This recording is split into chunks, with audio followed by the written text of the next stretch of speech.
Wangeela Luqaas boqonnaa tokko lakkoobsa 41. Yeroo Elsaabeet nagaa Maariyaamii dhageessetti mucichi gammachuudhaan garaa ishee keessaa burraaqe. Elsaabeet yommus hafuura qulqulluudhaan ni guutamte. Hafuura qulqulluun gargaarame argeera mi'aawaa maqaa kee dhanname.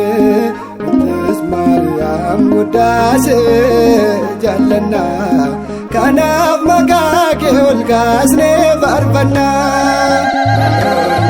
Hafuura qulqulluun gargaarame argeera mi'aawaa maqaa kee dhanname. Maariyaam guddaasee jaallanna kanaaf maqaa kee ol kaasnee faarfanna.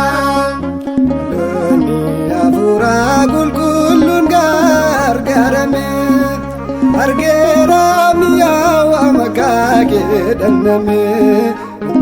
Maariyaam guddaasee jaallanna kanaaf maqaa kee ol kaasnee faarfanna. Hafuura qulqulluun gargaarame argeera mi'aawaa maqaa kee dhanname. Maariyaam guddaasee jaallanna kanaaf maqaa kee ol kaasnee faarfanna.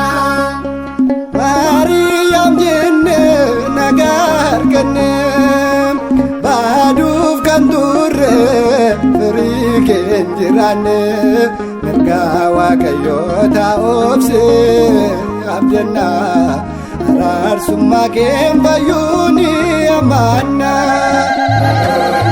Hafuura qulqulluun gargaarame argeera mi'aawaa maqaa kee dhanname. Maariyaam guddaasee jaallanna kanaaf maqaa kee ol kaasnee faarfanna. Fakkaattuu duumessa Eeliyaasiin taatee argamte bultoo gooftaa Yesuus. Sirraan roobee nyaanni ijoollee Addaami kabajamtee durboo Maariyaami. Hafuura qulqulluun gargaarame argeera mi'aawaa maqaa kee dhanname.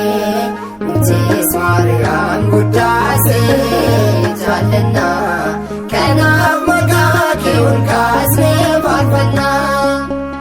Obbo Elsaatti si fakkeessanii abboon namaatti Maariyaam kan si faarsanii walaloo gaarii si himne katabna ijoollonni kee galaataa siif qabna.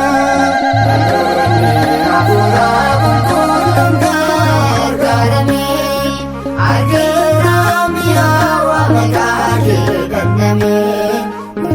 Maariyaam guddaasee jaallanna kanaaf maqaa kee ol kaasnee faarfanna. Baay'een namoota jaameerra ciisaa arguu dadhabee utubaa jireenya isaa. Maariyaam atee hundee jireenyaate gooftaan Yesuus firii garaa keeti. Hafuura qulqulluun gargaarame argeera mi'aawaa maqaa kee dhanname. Maariyaam guddaasee jaallanna